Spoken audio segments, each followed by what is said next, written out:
Shem Hashem la semaine dernière, Daf Kavbet Amud Aleph, 12 quinzaines du haut, Siman Shanbai Shanal. C'est quoi le Siman?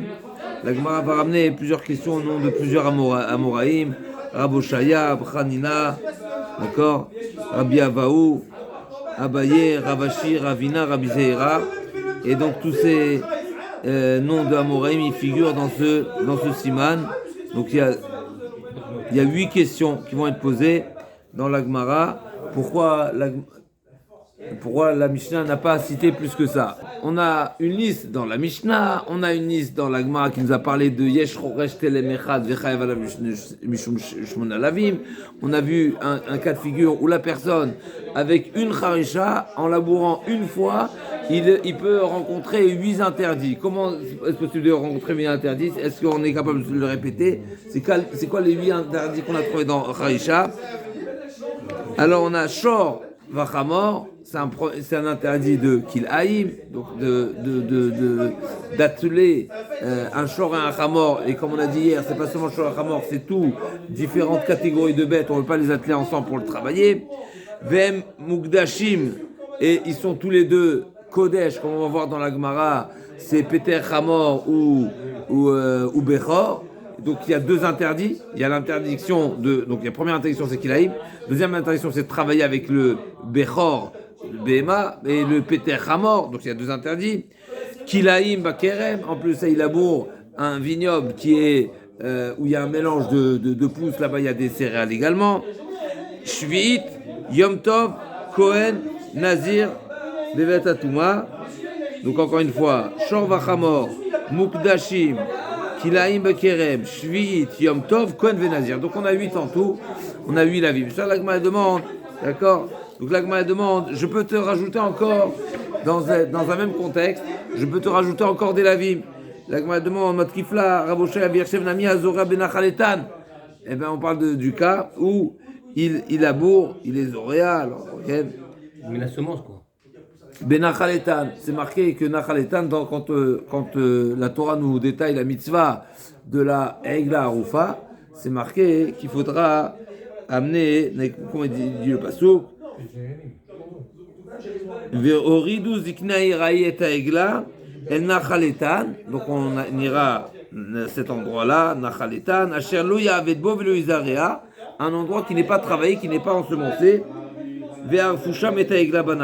Et c'est là-bas qu'ils feront la Egla Arufa. Donc c'est un endroit qui ne doit pas être labouré. Donc s'il a labouré là-bas, s'il a ensemencé là-bas plutôt, il devrait être Haya.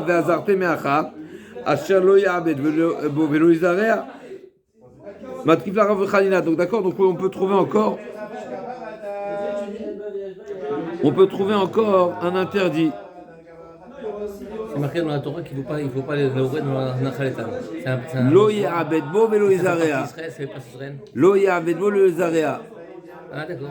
C'est un endroit qui ne sera pas labouré, qui ne sera pas travaillé. Il y a une raison, c'est la période. Oui, forcément, probablement. Alors pourquoi la Torah a choisi un endroit qui n'est pas labouré pour faire la Egla Arufa? C'est qu'il y a un rappel et il y a un sens à rappeler qu'on a causé un meurtre quand il y a une personne qui est tuée. Et bien naturellement c'est qu'on l'a empêché d'avoir des fruits, que ce soit des fruits des enfants ou que ce soit des fruits des Torah ou mitzvot.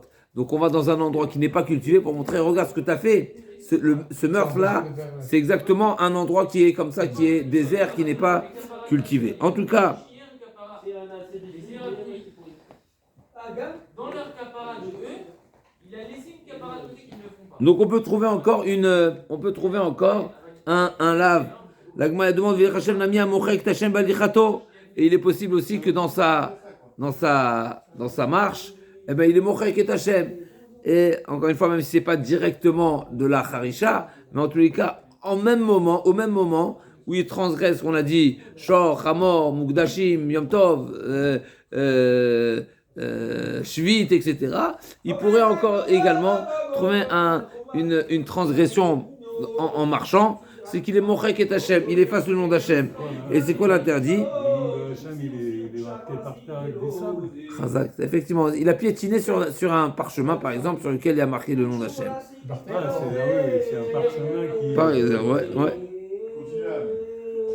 Et vazarte me'acha v'ibatem et shema minamakom lo ta'asun ke Hashem lokichem. D'où on sait qu'il y a l'interdiction d'effacer le nom d'Hachem. C'est marqué v'ibatem et shema. Et donc on devra complètement détruire et démolir et annuler totalement les noms de Avodah Zarah.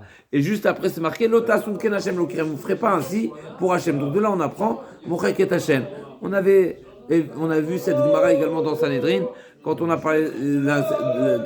parlé de Megadef, où c'est marqué Nokev Shem, dans la Torah c'est marqué Benokvo Yumat, la Gemara cherche à savoir c'est quoi le sens de Nokev. Nokev ça peut vouloir dire précisément, ça peut vouloir dire troué. La Gemara dit peut-être qu'on parle que quelqu'un qui a percé, qui a troué le nom, un parchemin sur lequel il y avait le nom d'Hachem, il serait chayav ce qu'il a. La Gemara dit non, c'est pas ça le sens de Nokev. En tout cas, l'otas Nokev Hachem Lukichem Matkifla Rabbi Avaou. On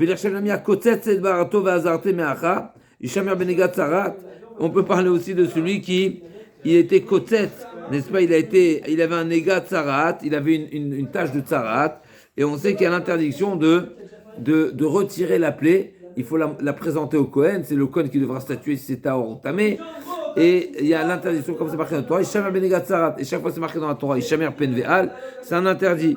Donc même si avec la harisha, il a retiré son négat tsarat. Comment il a fait? Un iloïda, si c'était sur son pied, si c'était sur sa main, s'il s'est arraché en avançant. Ok, là aussi on peut se poser la question, a priori, c'est pas la harisha même. Ok, en tous les cas, la Gemara dit. Donc, on peut trouver encore un là. La Torah, la Gemara poursuit. Harisha, c'est labourer. Choresh telem echad, c'est celui qui fait une labour. En labourant une fois, il transgresse 8 interdits. La Gemara dit, il peut y en avoir d'autres. La Gemara demande, elle poursuit la Gemara, Matkif là-bas, il vient chez le mien, Maziach, Achoshen Malaefod, va Masir Badeharon, va Zartem Meacha, Lo Yasuru, Velo Isaac, Achoshen. Donc là-bas, il demande 2 questions. On peut imaginer, on peut supposer encore une fois qu'il y a en réalisant sa Harisha, eh ben, il traîne avec lui les Badéharon. Mais c'est quoi les Badéharon? Badéharon, c'est les montants du Haron où c'est marqué, Lo Yasuru, on n'aura pas le droit de les retirer. Lo Yasuru Imenu, il y a l'interdiction de retirer les montants du Haron, ou bien le Isaac à Choshen, mais à l'Ephod, également le Choshen ne devait pas être séparé du Ephod. Ok, même si encore une fois c'est pas directement, mais en tout cas dans une même action, dans un même élan, on pourrait trouver encore des interdits. Matrifla Ravashi, Vilechev Nami Achoresh Batse Ashera. On peut trouver ce que la Gemara avait proposé auparavant, qu'il a utilisé pour la charrue, il a utilisé des bois de Ashera. Ashera c'est l'arbre de Avodah Zarah.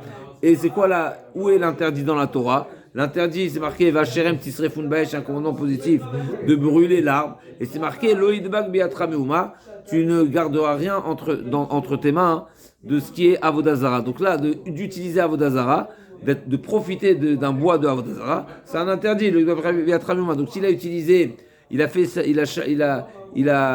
créé sa charrue, son crochet pour labourer à partir d'un bois d'Avodah Zarah, il devrait être loqué.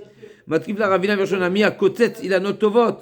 On pourrait imaginer également que en labourant, il déracine des pousses des arbres fruitiers.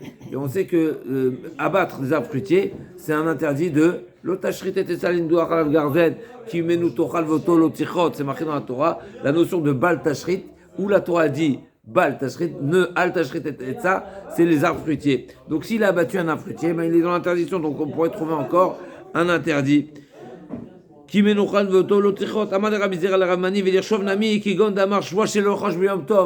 trouver encore un autre interdit. Il a juré de ne pas labourer Yom Tov. Là, on m'a dit ne pas labourer Yom Tov, ça prend pas effet. Pourquoi ça prend pas effet? Parce que Mouchba Vomed Mar Sinai, on est déjà soumis à cette obligation, à cet interdit. Là, chez Mouchba Vomed Mar Sinai, il est déjà interdit. On est déjà sermenté. Amarle, ok. Mais je vais te trouver un cas de figure où ça prend oui effet. Vous savez, quand on avait parlé de ça, on a parlé de cette règle qu'on a trouvée dans le Rambam.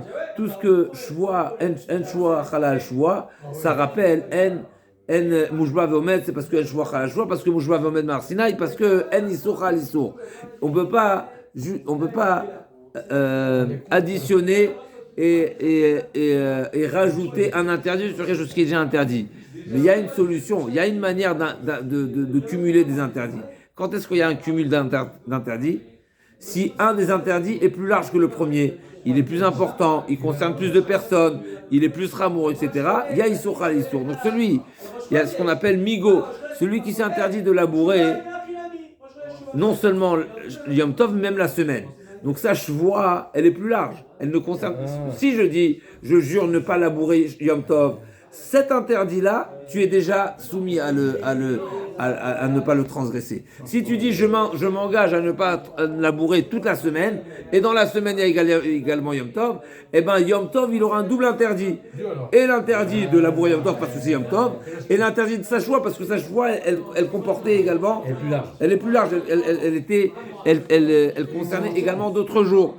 Donc l'Agma demande, il pourrait avoir encore un autre interdit, celui qui a juré de ne pas, chez le Echosh Ben Bechol Yom Tov, des Migo de Chalal, allez, Shvoa, Bechol Chalal Nami, Beyom Tov, Beyom Tov, donc c'est un Issour, ce qu'on appelle Issour Kolel. C'est un interdit qui est plus large. Il inclut d'autres jours, ici en l'occurrence d'autres jours.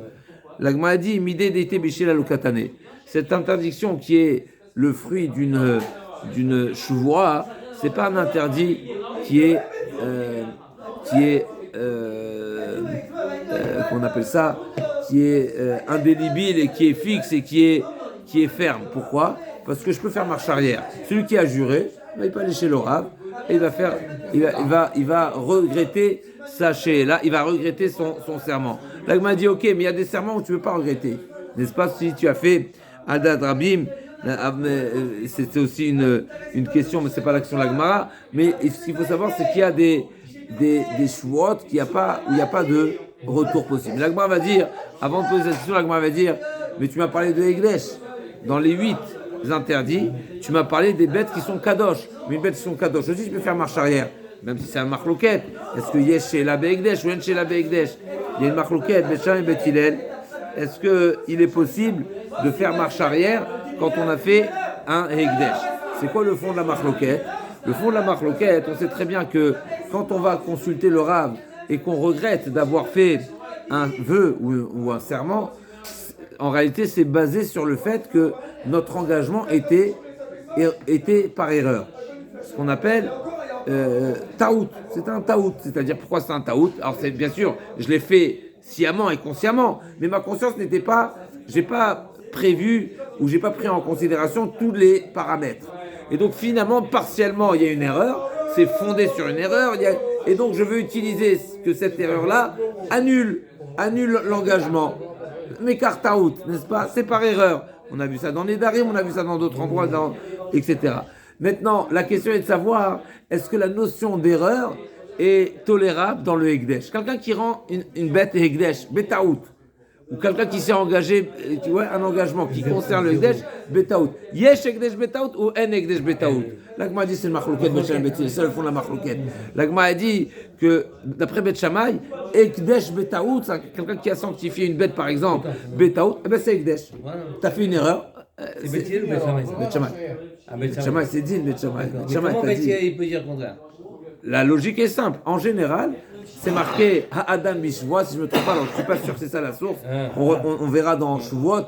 La Gemara mène ce passage, mais c'est sûr qu'une personne doit être consciente quand il fait une Shuvot. Et pour Ekdesh, pareil. Ekdesh, en réalité, c'est vrai qu'un mirato la gavoa qui me tirato les dieux, c'est sûr que quand on a un sujet qui concerne le Beth Amikdash, c'est plus ramour. Il n'y a pas besoin d'une transaction par une action, mais seulement par la parole. Donc la parole, elle est forte, mais finalement, c'est les mêmes règles qu'une transaction normale. Dans une transaction normale, si tu as vendu un bien ou tu as acheté un bien, et les informations n'étaient pas exactes, eh ben c'est un taout. Donc si c'est un taout, il y a une erreur, eh ben tout est annulé. Quelqu'un qui marie une femme, et il pensait qu'elle n'avait pas de défauts, en réalité elle a des défauts, ou elle pensait qu'elle était capable d'avoir des enfants, elle ne peut pas avoir d'enfants, eh ben qu'est-ce qui se passe? Eh ben, le mariage il est nul, ça s'appelle Mekar Taout, c'est Kiddush et Taout, même dans Kiddush. En tout cas, Bet Shammai pense, ça prend effet, Bet Shammai il dit ça prend pas effet. Et on sait qu'il y a un lien entre Hekdesh et Neder. Neder, Shvoa, Hekdesh, c'est la même famille, c'est tout ce qui est la même famille. Bien sûr, il y a des détails particuliers pour chacun, mais c'est la même famille. Pourquoi? Parce que c'est des engagements et c'est des halachot qui sont le fruit de la parole. C'est dans Hafla, C'est-à-dire que, de même que le Neder, l'engagement il est Neder parce que tu t'es engagé, la Shvoa elle est Shvoa parce que tu l'as formulé, tu as juré, ou bien parce que tu dis c'est Ekdesh, c'est la même chose, c'est la même catégorie. Et encore une fois, on a dit que la source et l'explication d'une annulation d'un vœu, c'est parce que c'était par erreur. Mais Shmetimé dit, mais quand il s'agit du Ekdesh, il n'y a pas erreur, ça n'existe pas erreur, donc tu le prends. Donc il n'y a pas de Ekdesh et Bekdesh. En tout cas, ça c'est le sujet de l'Agma. Donc l'Agma elle demande, qu'est-ce que tu me dis toi, que tu n'as pas parlé d'un cas de Shvoa? Parce que là, Shvoa, on peut se rétracter, mais tu m'as parlé de Ekdesh. Et Ekdesh c'est quoi? Psoula Mukdash, tu m'as parlé des Kodashim. Shor Vachamor, Ve Mukdashim, c'était des Kodesh. Comment ils sont Kodesh? Par la parole. Donc si c'est par la parole, tu peux te rétracter. De même que tu me dis que la joie, tu peux me rétracter, c'est pour ça que tu n'as pas pris le cas de celui qui s'est engagé de ne pas labourer, eh ben tu devrais pas parler d'une bête qui est sanctifiée, puisque je peux me rétracter. L'Agma dit non, tu sais quoi? Il y a des Ekdesh que tu ne peux pas te rétracter. Il y a un type de Ekdesh que tu peux pas. Tu sais c'est lesquels? Mais celles qui ne sont pas dépendantes de ta parole. C'est quoi les Ekdesh des bêtes qui sont Kadosh, qui ne sont pas dépendantes de ta parole? Ekdesh, comment une bête devient Kadosh? Ben, tu la désignes. Il y a des bêtes que c'est pas toi qui les désigne. Tu sais qui les désigne? Le bon Dieu. Tu sais qui? Le Bechor. Une bête Bechor, mais c'est pas toi qui la désigne. Que ce soit le Bechor de la Behema Teora, d'accord, donc Peter, et que ce soit le Peter Hamor, le premier-né du Hamor, c'est pas toi qui la désigne, c'est Kadosh Merechem. Donc c'est de ça qu'on parle. Donc là, elle a répondu en réalité, effectivement, le Tana aurait pu trouver d'autres interdits. Ça va être la question de Tosfot, pourquoi la Gemara n'aurait pas répondu, etc. Mais en tous les cas, il n'y a pas de réponse à cette question. Mais en tout cas, c'est une manière de dire, en théorie, je pourrais trouver encore bien plus d'interdits dans une même action. Seulement, le Tana, il a choisi ce qu'il a choisi. Et on n'a pas, entre autres, il n'a pas voulu parler de types d'interdits qui sont rétractables. Ou comme par exemple la Shvoa et comme par exemple quel. Mais regretter quelque chose, est-ce que... Donc il a fait une choua qui est plus large, qui est kolel, ce qu'on appelle, qui inclut d'autres temps, et donc c'est une choua qui peut prendre effet. Des migots, c'est quoi la règle? Des migots, des chala, la choua bechol, du fait qu'elle prend effet, son serment, sa choua prend effet pour les jours de la semaine, et ben chala l'anami b'yom tov, et ben ça prend effet également yom tov. Donc yom tov il se retrouve avec deux interdits, et l'interdit d'origine de yom tov et l'interdit du serment. Midé déité, l'agma dit, mité déité béchéla lokatane. Le Tana n'a pas choisi dans sa liste des interdits qui sont rétractables. Comme la chevoie, que je peux aller chez le Rav et il peut me l'annuler. L'agma dit vélo, pardon. L'agma dit shorvachamor, vem mukdashim, ils sont kadosh. Comment tu m'as dit qu'ils sont kadosh? Comment un shor il est kadosh? L'agma a compris normalement, un shor il est kadosh parce que je l'ai rendu kadosh. Et si c'est moi qui l'ai rendu kadosh, je peux faire marche arrière. À nouveau, on a dit que c'est un sujet discuté, mais en tous les cas, c'est ce qu'on retient. L'agma a dit non, bébéchor, verre nazir. Et l'agma a dit, mais on a parlé également de l'interdiction du nazir qui s'est impurifié. Et le nazir, il peut faire marche arrière. L'agma a dit non, benazir shimshon. C'est un type de nazir où il n'y a pas de marche arrière. L'agma a dit, nazir shimshon, qu'est-ce que tu me dis n'importe quoi? Nazir shimshon, on a dit. Oui, c'est juste. Combien de types de nazirut il y a? Il y a le nazir normal, il y a le nazir shimshon et il y a le nazir olam. C'est quoi la différence entre nazir shimshon et nazir olam? Il y a deux différences. Nazir Shimshon, c'est comme Shimshon.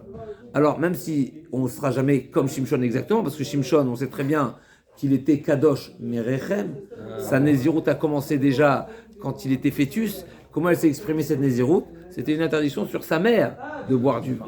Ça n'existera pas, c'était particulier, c'était avec le Malar, c'est particulier. Mais en tout cas, chez Nazir Shimshon, on a trouvé une particularité, c'est qu'il ne pouvait pas se couper les cheveux à jamais, sans dérogation. Par contre, il peut s'impurifier. L'agma dit donc, on sait qu'il s'est impurifié. L'agma amène toutes sortes de preuves. Et l'agma conclut, comme ça c'est une Kabbalah, Gemara Gmiré, que Shimshon s'est impurifié. Donc il est, même si le nazir habituellement, il est tenu à trois interdits, boire du vin, s'impurifier, se couper les cheveux, Nazir Shimshon, c'est une nazirut particulière. À savoir, effectivement, il ne peut pas boire le vin, il ne peut pas se couper les cheveux, mais il peut s'impurifier. D'accord? Donc ça c'est Nazir Shimshon. Nazir Olam, il y a un point commun, c'est qu'effectivement, c'est un engagement qui est illimité, mais tous les ans, il peut s'alléger il peut se couper les cheveux. Mais quel bétard, tous les ans. Par contre, il ne peut pas s'impurifier. D'accord? Donc l'Agma a dit, Nazir Shimshon, il peut s'impurifier. Là, le cas de la Mishnah, c'est quoi? C'est quelqu'un qui laboure dans un lieu impur. Mais s'il est Nazir Shimshon, il peut s'impurifier. L'Agma a dit, et là, Itana, donc l'Agma, elle a changé. Alors on a pu dire Nazir Olam, mais Nazir Olam, il est marché là. Ok, donc ça, on rentre dans toute cette... Ken. L'Agma a dit, et là, Itana, Issour Kolel Litle. On revient à la question initiale. Pourquoi t'as pas choisi de parler à un cas où il a juré de ne pas labourer? Dans le cas où il aurait juré de labourer et en semaine et Yom Tov, où l'interdit prend effet, l'Agma a dit, ce Tana n'est pas d'accord avec cette règle qu'un Issour Kolel Sechal. C'est-à-dire, même dans le cas où il a juré de ne pas labourer toute la semaine, eh bien, l'interdiction ne sera pas sur le Yom Tov, ne sera pas double Yom Tov. Il n'a pas cette règle. Comme ça. Hein? Il y a un avis comme ça. Oui, exactement. L'idée sur Kolel. C'est Pardon? ça, je me suis dit. Alors, écoutez, on va parler d'un chidouche énorme maintenant, du fait qu'on a parlé des Kodashim, on a parlé des types de Averot. On va parler d'un chidouche énorme qui s'applique dans Psula Mugdashim. C'est quoi Psula Mugdashim? C'est un korban qui a été une bête qui était kadosh, qui était désignée un korban, mais elle ne peut plus être korban. Pourquoi? Elle a un moum. Alors, Elle a reçu un moum ou elle avait un moum à la base? Non, pas la base. Alors, les deux sont possibles. Et il y a des halakhot différentes entre si elle était consommable si elle était offrable au départ, elle a eu un moum. Celle-ci, c'est une gdusha plus importante où il y aura une partie de gdusha qui est indélébile. Et il y a celui qui était baloum depuis le départ. Si je ne me trompe pas, ici on parle d'un cas où elle était offrable au départ et ensuite elle a eu un moum. Parce que dans les deux cas, que ce soit qu'elle n'était pas offrable depuis le départ ou que ce soit qu'elle a eu un moum après coup, on la rachète. On la rachète et la bête, on pourra la consommer. La question de savoir, c'est, une fois que je l'ai rachetée, est-ce qu'elle est vidée totalement de sa kdusha ou pas? Vous me suivez ou pas? Très bien. Donc j'ai quelque chose de kadosh, j'ai une bête qui était réservée au korban, elle a un moum, je ne peux pas l'offrir. Qu'est-ce que je fais? Je le rachète et avec l'argent, je vais racheter un korban. Et donc j'ai vidé la kdusha qui était dans la bête, je l'ai mise dans l'argent, et l'argent je vais la racheter. Maintenant, est-ce que je l'ai vidé totalement ou pas? La Gemara elle dit, la Mishnah elle dit dans les Darim, entre autres dans les Darim, qu'il y a une différence. Ça dépend. Si à l'origine elle avait déjà un moum, alors le rachat il est total. Pourquoi? J'avais pas vu, admettons j'avais pas vu. Non, Khazak, c'est pas forcément taout. C'est un moum intérieur peut-être dans le truc. Peut-être Pourquoi tu rentres dans les détails? Azov, je l'ai pas vu. Azov. On l'a pas vu. T'as pas vu parce que tu n'avais pas les lunettes ou parce que tu n'étais pas compétent ou parce que c'était pas visible, etc. Mais j'ai méchané, pourquoi? T'as pas vu. Il y avait un moum depuis le départ. D'accord, un moum depuis le départ. Donc depuis le départ, la kdusha que tu as mis dans cette bête, elle était de quel niveau? Ça prend, mais c'est Gdusha Damim. Une Gdusha Damim. On sait qu'il y a deux niveaux de Gdusha. Il y a la Gdusha Damim qui est la valeur, et il y a la Gdusha Tagouf qui est intrinsèque à la bête elle-même. Et la différence est simple. Quand la bête, elle va en korban, mais c'est la bête en chair et en os qui est kadosh, parce qu'elle va être servie. Par contre, quand c'est une bête qui n'est pas offrable, donc en réalité, je l'ai sanctifié, pardon. Mais qu'est-ce que j'ai sanctifié? Sa valeur seulement, parce qu'elle n'est pas offrable. Donc la Gdusha, comme si on dit que la Gdusha, c'est une Gdusha qui est superficielle, qui plane, qui est de la valeur. C'est pas la bête elle-même. Non, mais c'est sa valeur. C'est pas en chair et en os. C'est la valeur de la bête qui est sanctifiée. C'est pas la bête elle-même. Donc quand c'est seulement la valeur, quand je rachète la valeur, il ne reste plus rien dans la bête. Par contre, quand à l'origine, c'était la bête elle-même, la chair et l'os qui étaient sanctifiés, même quand je pompe la Gdusha Kaviachol et je la transfère sur de l'argent, il y a toujours des résidus de Gdusha sur la bête. Quelle est la conséquence? C'est quoi ces résidus? C'est que même si j'aurais le droit de consommer, j'aurais seulement le droit de le consommer et pas plus. C'est-à-dire qu'on sait qu'un Kodesh, non seulement je ne peux pas la consommer, il faut l'offrir, mais en plus de ça, c'est marqué l'otagoz. Velota avod, comme on a dit, on ne peut pas utiliser la bête, on peut pas la faire travailler, on peut pas la tondre, on peut pas gizava boda, on peut pas la, etc., etc. D'accord? Maintenant, tous ces interdits-là, donc il y a l'interdiction de consommation et de profit de différentes manières. Quand la Torah m'a dit, dans le cas où la bête n'est pas offrable et tu vas la racheter, tu sais ce que tu feras, tu la rachèteras et tu pourras la manger. Chachamim nous enseigne, qu'est-ce que la Torah a autorisé? De la manger. Pas plus. Mais il reste des interdits. Il reste des interdits de la faire travailler ou de la tondre, etc. Et d'accord, donc ça c'est la différence entre une bête qui était kadosh au départ, entièrement, elle a pris un moum, donc tu la rachètes, mais tu la rachètes, ça va t'autoriser seulement de la consommer, en hors korban. Mais ça ne va pas t'autoriser, elle n'est pas chol totalement. Il y a toujours une empreinte de gdusha sur la bête. On est bon? C'est très beau. Ça c'est l'introduction. Qu'est-ce qu'il fait avec la On n'a pas peau, commencé. les os, les trucs. Qu'est-ce qu'il fait avec la peau? Il la mange. Qu'est-ce qu'il fait avec la peau et les os? Avant la Mishnah, Amar Boshaya, Hamar Rabia, Shor, Psula Mugdashim, Lokeshnaim. Celui qui accoupe un taureau de Psula Mugdashim, eh ben, il transgresse deux interdits. Pourquoi deux interdits? Et pareil, Amar Rabbi Yitzhak, Hamanig, Beshor Psula Mugdashim, Loke. Alors, intriguant en Chidouche, il y a plusieurs explications ici à ce sujet. Mais la Torah, ici, le Psula Mugdashim, on a dit tout à l'heure, même s'il a été racheté et tu peux le consommer, tu peux seulement le consommer, mais tu ne peux pas le faire travailler. Donc il y a toujours l'interdiction du travail. Et c'est quoi l'interdit? Maintenant, cette bête-là, du fait, comme on a dit, elle est consommable, mais tu ne fais pas ce que tu veux avec, tu ne veux pas la faire travailler, eh bien elle est considérée comme deux bêtes. Elle a un statut de chol, un statut de kodesh. Donc de la coupler avec une bête, que ce soit chol ou kodesh, eh bien c'est comme si c'était kilaïm.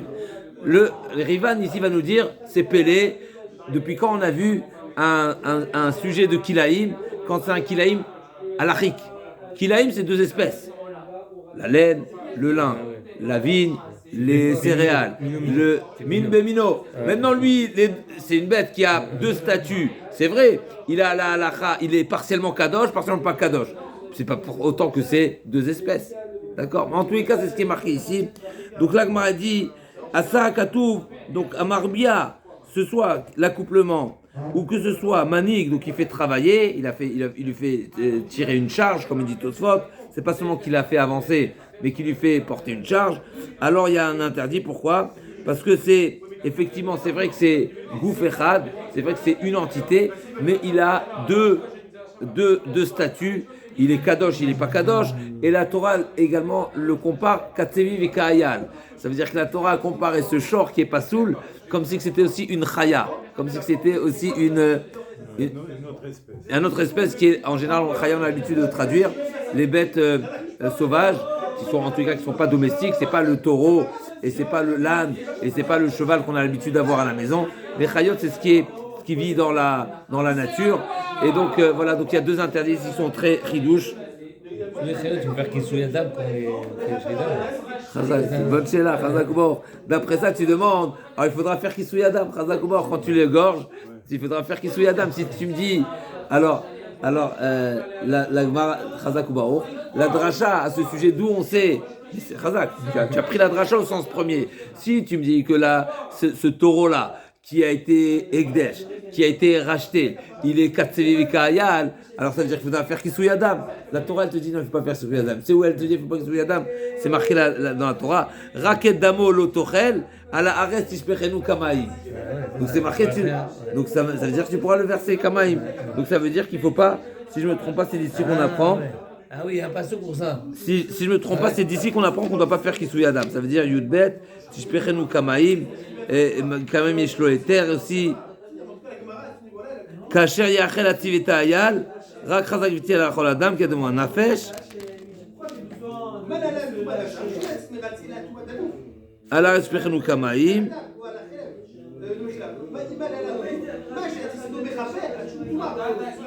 Si je me trompe pas, en tout cas ça a vérifié, mais en tout cas il n'y a pas de Kisui Adam. Mais en tout cas il a et donc il y a ces deux interdits.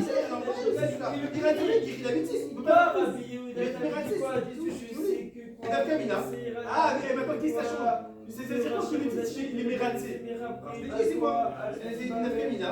Les nafkamina. Les mératzés, qu'il n'y a pas de zit. Mais c'est un ramètre corban, il n'y a rien qui s'est fait. Donc Asawa Katouf, donc lui-même il est Kilaim, c'est incroyable de labourer avec cette bête, de travailler avec cette bête, c'est une bête qui est Kilaim. Pourquoi? Parce qu'elle est à la fois chez Asawa Katouf Keshne Goufin. La Torah l'a considérée comme une bête qui a deux statues, c'est deux statues et donc deux êtres. Ouais. Incroyable. Et je vous lis les derniers mots du Rivan. Velo shamati reaya minalan dechulin vekodashim kilaim zebeze.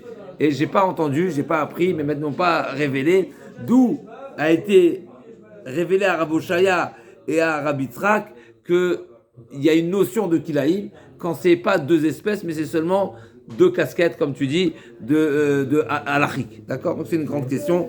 Mais en tout cas, c'est ce qui est retenu, et c'est retenu la halakha. Donc il n'y a pas d'avis, il n'y a pas d'opposition, il n'y a pas d'objection. C'est comme une évidence qu'il y a un interdit double dans cette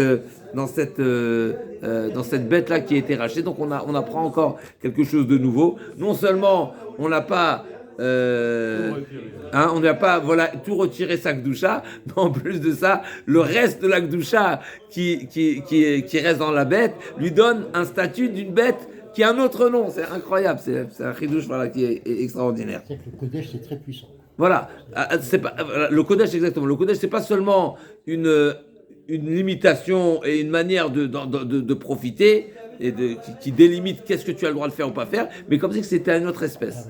Bon, ça nous rappelle la différence entre le Israël et le Goy. C'est une autre espèce. Il y a l'homme et il y a l'homme et il y a le Israël. C'est pas moi qui dis, c'est la Gemara. La Gemara elle dit Asher yoseotam Adam, atem kruim Adam, ve'en umot haolam kruim Adam.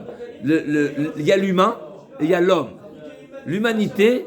Toute l'humanité, c'est l'humanité. Ils ont aussi, mais c'est pas l'homme. L'homme, alors une fois j'ai entendu une belle explication, c'est qu'en réalité, le clan Israël, une explication tout simple, tout le clan Israël a réuni Zélazé. Le clan Israël, c'est comme un corps. Les humains, l'humanité, c'est des individus qui sont indépendants, qui sont séparés, chacun il est ce qu'il est. Par contre, le clan Israël, c'est l'homme. L'homme, c'est l'homme parfait, quand on parle de l'homme parfait. Et justement, le fait qu'on est tous unis et qu'on est tous liés l'un à l'autre, qu'on est tous responsables, on forme un corps parfait. L'un, c'est l'orteil, l'autre, c'est le... Converti, les deux ou les un? Noto, combien de coups on prend? Non, c'est marqué dans la Torah. C'est quoi la question? Mais c'est marqué quoi dans la Torah? 40. 39. On arrive. Kama malkinoto 40 chatzaracha 39 chez le Neymar, bemispar 40. Ça veut dire c'est le nombre qui arrive à 40. C'est pas 40. Bemispar 40, c'est le mispar qui arrive à 40. Donc c'est le mispar qui est juste avant 40, donc c'est 39. Minyan shu samuch la-40. Minyan, pardon, shu samuch la-40. Donc bemispar 40, c'est le mispar qui précède 40. Rabbi Yehuda Omer 40 shlemot uloke, 40. Ve'echan uloke, et taïtra ben ketefav, la 40e où il apprend. N'est-ce pas? Pourquoi on demande la 40e?